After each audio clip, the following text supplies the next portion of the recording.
इससे पहले हम इन्वेस्टमेंट की अमेजिंग स्ट्रैटेजीज को सीखें। आई होप ये पॉइंट सबको क्लियर है कि 1, हमें कम से कम अपनी सैलरी का 20% सेव करना है, जिसे हम आरडी या एफडी में गवर्नमेंट बैंक्स में सेव करते हैं, ताकि हमें बुरे वक्त में किसी के सामने हाथ ना फैलाने पड़े।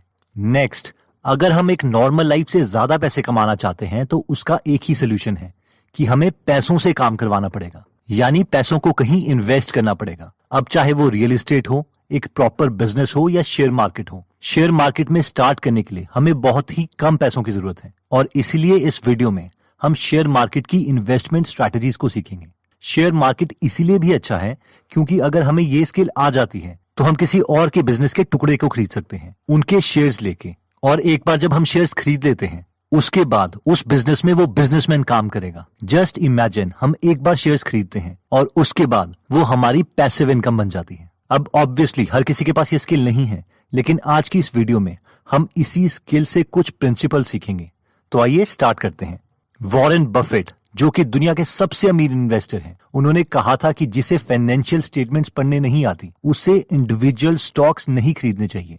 और ये एकदम सही है और इसीलिए इस वीडियो में हम फाइनेंशियल स्टेटमेंट्स को पढ़ना सीखेंगे, और वो भी बहुत इंटरेस्टिंग वे में। देखिए, फाइनेंशियल स्टेटमेंट्स हमें तब समझ आएगी जब हम कंपनी के प्रोसेस को समझते हैं। तो आइए हम पहले कॉन्सेप्ट से स्टार्ट करते हैं, जो कि है bonds are safer than stocks. इस कॉन्सेप्ट को समझने के लिए हम आपके लिए कंपनी खोलते हैं, जिसका नाम हम रखेंगे कंपनी ए, जिसको आपने 7 लाख शेयर्स में तोड़ा है और हर शेयर की कीमत ₹1 रखी है। ये कंपनी आपने इसीलिए खोली है ताकि आप टी शर्ट्स के बेच सकें।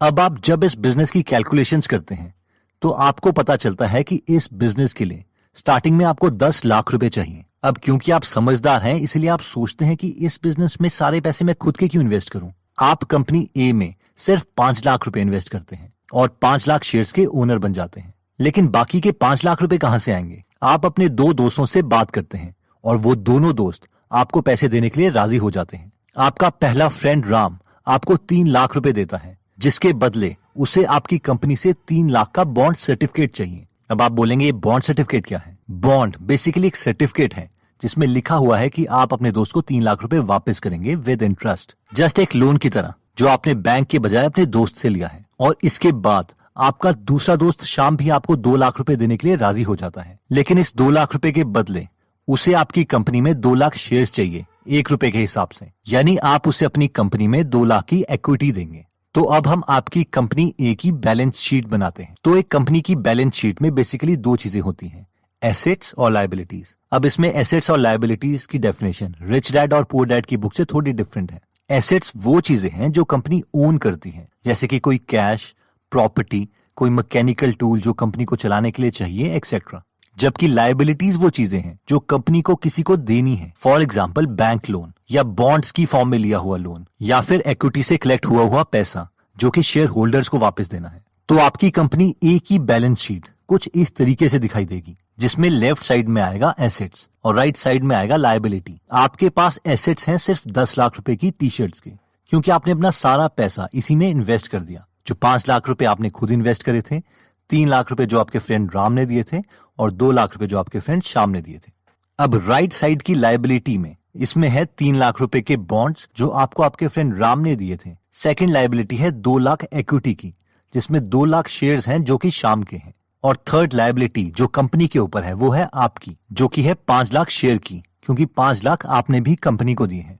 अब आपको लगेगा कि ये लायबिलिटी में मेरे शेयर्स की इक्विटी कैसे आ गई, मैं तो कंपनी का ओनर हूं। लेकिन लीगली लॉ की नजरों में कंपनी और आप अलग अलग हैं और कंपनी के ऊपर आपको पैसे देने की लायबिलिटी है, क्योंकि कंपनी ने आपको ₹5 लाख देने हैं। ₹10 लाख के एसेट्स हैं और 10 लाख की लायबिलिटी है। अब सवाल आता है कि अगर आपका ये बिजनेस चला ही नहीं और वो फेल हो जाता है तो?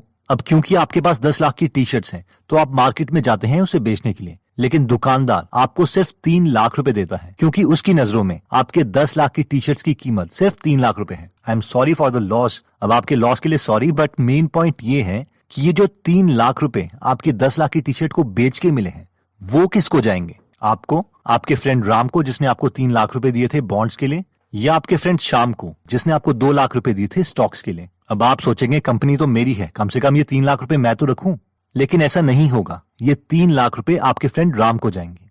जिसके पास कंपनी के बॉन्ड्स हैं, यानी जब भी कंपनी बैंकरप्ट होती है तो उसके एसेट्स को बेच के सबसे पहले बॉन्ड्स ओनर को पैसा दिया जाता है, यानी bonds are safer than stocks. Next concept आता है लिक्विडिटी ऑफ एसेट्स। अब हम मान के चलेंगे कि आप एक बिजनेस ओनर नहीं हो बल्कि एक इन्वेस्टर हो, यानी कंपनी ए आपकी कंपनी नहीं है, लेकिन मार्केट में ये नई नई कंपनी आई है जिसके पास 10 लाख के एसेट्स हैं। वहीं पर एक और कंपनी आपको दिखती है, कंपनी बी, जिसके पास सिर्फ 8 लाख के एसेट्स हैं, और आपको एज एन इन्वेस्टर इन दोनों कंपनी में से एक में इन्वेस्ट करना है। तो आप अपने पैसे किस में इन्वेस्ट करोगे, कंपनी ए में या कंपनी बी में? हम में से कई लोग सोचेंगे कि कंपनी ए में 10 लाख के एसेट्स हैं, लेकिन कंपनी बी में कम एसेट्स हैं, तो कंपनी ए एक ज्यादा राइट चॉइस है। लेकिन इस केस में ये गलत है। अब आप पूछेंगे क्यों? क्योंकि अगर हम कंपनी बी की बैलेंस शीट को ध्यान से देखें तो इसमें जो 8 लाख के एसेट्स हैं वो गोल्ड है, यानी सोना है, जिसका मतलब है कि कंपनी बी के पास जो एसेट्स हैं उनकी लिक्विडिटी ज्यादा है एज कम्पेयर टू कंपनी ए। यानी अगर कल को कंपनी बी बैंकरप्ट होती है तो इसके एसेट्स बहुत जल्दी बिक जाएंगे। और अगर आपने इस कंपनी के बॉन्ड्स में इन्वेस्ट किया है तो आपके पैसे और रिटर्न काफी सेफ है, यानी ऐसी कंपनीज को प्रेफर करें जिसके एसेट्स की लिक्विडिटी ज्यादा हो। नेक्स्ट कॉन्सेप्ट कहता है कि buy stocks if market value is less than intrinsic value. ये कॉन्सेप्ट कुछ इस तरीके से है कि अगर आपको 30 लाख रुपए में कोई घर मिल रहा है तो आप उसे उसी वक्त खरीद लो, अगर आपको पता है कि उस घर के अंदर एक सेफ है और उस सेफ के अंदर 30 लाख रुपए हैं और वो सेफ आपको घर के साथ जरूर मिलेगा। अब आप बोलोगे सर कंपनीज के साथ ऐसा थोड़ी ना होता है, तो इसे हम एक और एग्जांपल लेके समझ लेते हैं। मान लीजिए एक और कंपनी है, कंपनी सी, जिसमें 10 लाख के गोल्ड एसेट्स हैं और इस कंपनी ने कोई लोन नहीं लिया, ना ही बैंक से ना ही बॉन्ड्स की फॉर्म में पब्लिक से, और इसके सारे 10 लाख रुपए 10 लाख शेयर्स 1 रुपए के हिसाब से बिक चुके हैं। अब अगर हम इस कंपनी की बुक वैल्यू की बात करें, यानी जो अकाउंटेंट्स ने बैलेंस शीट में लिखी है, वो 10 लाख रुपए, जो कि इस केस में इंट्रिंसिक वैल्यू भी है, यानी इस पूरे बिजनेस की कीमत कम से कम 10 लाख रुपए है। आई होप आप सब मुझसे इस बात में अग्री करेंगे, क्योंकि ये एसेट्स गोल्ड हैं, तो हमें इस कंपनी की वैल्यू को इवेल्युएट करने में कोई डिफिकल्टी नहीं होनी चाहिए। अब इस कंपनी की मार्केट वैल्यू चेंज होती रहेगी। कभी आप न्यूज चैनल में देखेंगे कि कंपनी का एक शेयर 2 रुपए का बिक रहा है, कभी 2.5 रुपए का बिक रहा है, और इन दोनों केस में हमें इस कंपनी के शेयर्स नहीं खरीदने हैं, क्योंकि अगर शेयर 2 रुपए का है तो इस कंपनी की उस समय मार्केट वैल्यू 2 रुपए इंटू 10 लाख शेयर यानी 20 लाख रुपए है। और अगर मार्केट में एक शेयर 3 रुपए का बिक रहा है तो इस कंपनी की वैल्यू 3 रुपए into 10 lakh share equal to 30 lakh रुपए है। लेकिन जिस वक्त मार्केट में एक शेयर 90 पैसे का मिल रहा होगा, यानी 1 रुपए से कम का मिल रहा होगा, तो उस समय इस पूरी कंपनी की कीमत 90 पैसे इंटू 10 लाख शेयर यानी 9 लाख हो जाएगी। यानी इस समय हमें मार्केट ये कंपनी इसकी असली वैल्यू से सस्ते में मिल रही है और इस समय हमें ये कंपनी खरीद लेनी चाहिए। अब हो सकता है कि हमारे पास 9 लाख रुपए ना हो इस पूरी कंपनी को खरीदने के लिए, लेकिन अपनी पॉकेट के अकॉर्डिंग हम इसके मैक्सिमम शेयर्स खरीद सकते हैं, क्योंकि हमें पता है कि हमारा प्रिंसिपल सेफ है। इसे Warren Buffett margin of safety भी बोलते हैं, यानी कंपनी को हमेशा उसकी रियल वैल्यू से सस्ते में खरीदो और अपने प्रिंसिपल को रिस्क में मत डालो, क्योंकि अगर एक बार प्रिंसिपल चला गया तो कंपाउंडिंग का जादू कभी काम नहीं करेगा। अब आप बोलेंगे सर ये एग्जांपल्स तो आप खुद बना के बोल रहे हैं, ऐसी अपॉर्चुनिटी मार्केट में थोड़ी ना मिलती है। लेकिन ऐसी अपॉर्चुनिटीज हर वक्त मार्केट में मिलती रहती हैं, लेकिन हमें हर वक्त कंपनीज के फाइनेंशियल स्टेटमेंट्स को एनालाइज करते रहना पड़ेगा और उसकी ट्रू वैल्यू हमें पता होनी चाहिए। फॉर एग्जाम्पल 2001 में एनर्जी कंपनी के स्टॉक सस्ते हो गए थे, सबको लगा मार्केट में डिप्रेशन है। उस समय एक ड्रिलिंग कंपनी थी जिसका नाम था पैटरसन यूटीआई एनर्जी, जिसका शेयर का प्राइस उसकी टोटल इक्विपमेंट की मार्केट वैल्यू से भी सस्ता मिल रहा था। इस समय इस कंपनी के पास 350 इक्विपमेंट्स थे जिसकी मार्केट वैल्यू $2.8 बिलियन थी, जबकि शेयर प्राइस के अकॉर्डिंग अगर आपको इस कंपनी के सारे शेयर्स खरीदने पड़े तो वो $1 बिलियन के हिसाब से मिल रहे थे, यानी इसकी मार्केट वैल्यू इंट्रिंसिक वैल्यू से कम थी। अगर ये कंपनी पूरे तरीके से फेल भी हो जाती तो भी इन्वेस्टर्स का पैसा नहीं डूबता, और ऐसा ही हुआ। जिन लोगों को वैल्यू इन्वेस्टिंग की नॉलेज थी उन लोगों ने इस कंपनी के बहुत सारे शेयर्स खरीद लिए। अब हुआ ये कि कुछ टाइम के बाद ऑयल प्राइस बढ़ने लग गए और इस कंपनी के शेयर प्राइस भी बढ़ गए, तो इन्वेस्टर्स को डबल फायदा हो गया। नेक्स्ट कॉन्सेप्ट कहता है कि be aware of intangible assets. अब दोबारा से हम एक एग्जांपल लेते हैं। हमारे पास ऑप्शन था एक गोल्ड की कंपनी बी में इन्वेस्ट करने के लिए, जिसके पास 8 लाख के एसेट्स थे, वो भी गोल्ड में। लेकिन आपके पास एक और कंपनी है, कंपनी डी, ये भी गोल्ड की कंपनी है और इसमें एसेट्स हैं 12 लाख रुपए के। ये दोनों कंपनी में 8 लाख के शेयर्स हैं जो कि 1 रुपए के हिसाब से मिल रहे हैं। तो अब सवाल ये है कि आप कौन सी कंपनी में इन्वेस्ट करोगे, कंपनी बी या कंपनी डी। अगर आप इन कंपनीज की फाइनेंशियल स्टेटमेंट्स को नहीं देखते तो आपको लगेगा यार कंपनी डी ज्यादा ठीक है, क्योंकि इस कंपनी की मार्केट वैल्यू कम है और वैसे भी दोनों कंपनीज गोल्ड की हैं, यानी एसेट्स की लिक्विडिटी बराबर है। लेकिन ये इस केस में गलत होता, क्योंकि जब आप इस कंपनी की फाइनेंशियल स्टेटमेंट्स देखते हैं तो आपको उसमें दिखता है कि इस कंपनी में यानी कंपनी डी के पास एसेट्स में गोल्ड सिर्फ 4 लाख रुपए का है और बाकी 8 लाख रुपए के इंटेंजिबल एसेट्स हैं।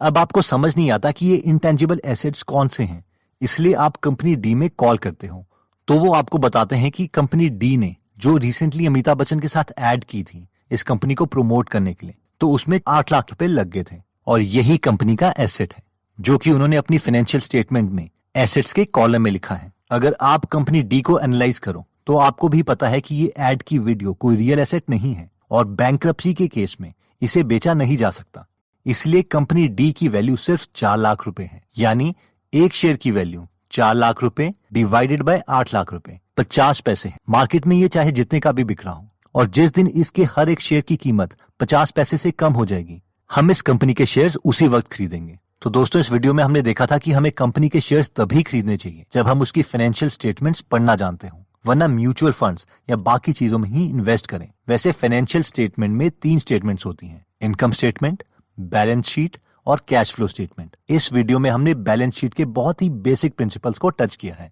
ये 4 कॉन्सेप्ट्स थे। 1, bonds are safer than the shares, यानी बैंक्रप्सी के केस में पहले पैसे बॉन्ड्स होल्डर को मिलेंगे। सेकंड कॉन्सेप्ट में हमने देखा था कि कंपनी के एसेट्स में ये देख लें कि उनकी लिक्विडिटी ज्यादा है, यानी बैंक्रप्सी के केस में ये ना हो कि कंपनी के एसेट्स कोई खरीदे ही ना। थर्ड हमने देखा था कि शेयर्स हमें तभी खरीदने चाहिए जब मार्केट में शेयर्स का प्राइस उसकी इंट्रिंसिक वैल्यू से कम है, जिसे वॉरेन बफेट वैल्यू इन्वेस्टिंग बोलते हैं।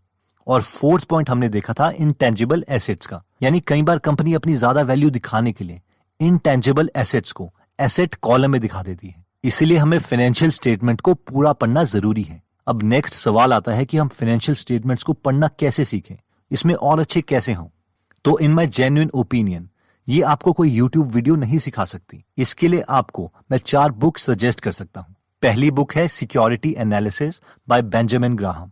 सेकंड बुक है intelligent investor by Benjamin Graham. Third है the essays of Warren Buffett by Lawrence Cunningham. और फोर्थ है the interpretation of financial statement by Benjamin Graham. तो अगर आपको बिल्कुल भी अकाउंटिंग नहीं आती तो पहले the interpretation of financial statements bye Benjamin Graham से स्टार्ट करें, जिसके बाद ही आपको सिक्योरिटी एनालिसिस बुक समझ आएगी।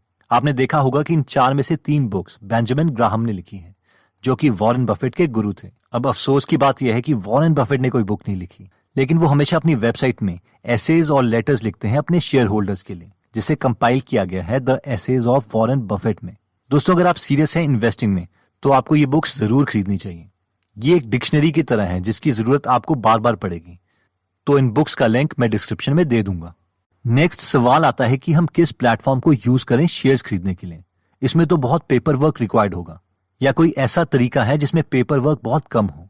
तो जो मैं मेथड आपको बताने वाला हूं उसमें सिर्फ पैन कार्ड ही रिक्वायर्ड है और हम स्टॉक मार्केट की दुनिया में अगले 15 मिनट में एंटर कर सकते हैं।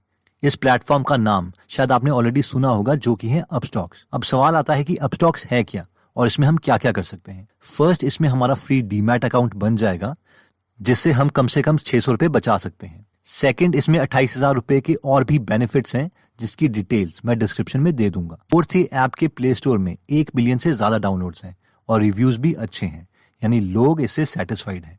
और फाइनली, इसमें हम म्यूचुअल फंड्स भी खरीद सकते हैं। तो अपस्टॉक का लिंक और उसकी पूरी डिटेल्स मैंने डिस्क्रिप्शन में दे दी है, जिससे आप ये ऐप डाउनलोड कर सकते हैं। अब कई लोगों को लगता है कि अपस्टॉक्स कहीं फ्रॉड तो नहीं है, हम अपने पैसे इन्हें क्यों दें। तो पैसे इनके पास नहीं जाते हैं, अपस्टॉक वाले सिर्फ एक ब्रोकर हैं, क्योंकि बिना ब्रोकर के हम शेयर्स नहीं खरीद सकते और हम अपने शेयर्स अपने अकाउंट में देख सकते हैं कि एक्चुअल में हमें उस कंपनी के शेयर्स मिले भी हैं या नहीं। और अपस्टॉक्स सेबी यानी security and exchange board of India से रेगुलेटेड है।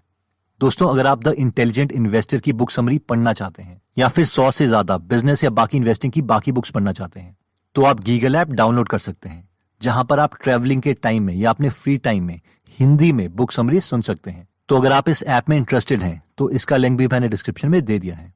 दोस्तों कमेंट सेक्शन में आप बता सकते हैं कि आप नेक्स्ट वीडियो किस टॉपिक पर चाहते हैं, ताकि हमें भी फीडबैक मिले और उसी टॉपिक्स को हम कवर करें। इस चैनल को जरूर सब्सक्राइब कर लीजिए और बेल का बटन दबा दीजिए, ताकि आप ऐसी नॉलेजेबल वीडियोस कभी मिस ना करें। और इस वीडियो को लाइक जरूर कीजिएगा ताकि हमारा कॉन्फिडेंस बढ़े।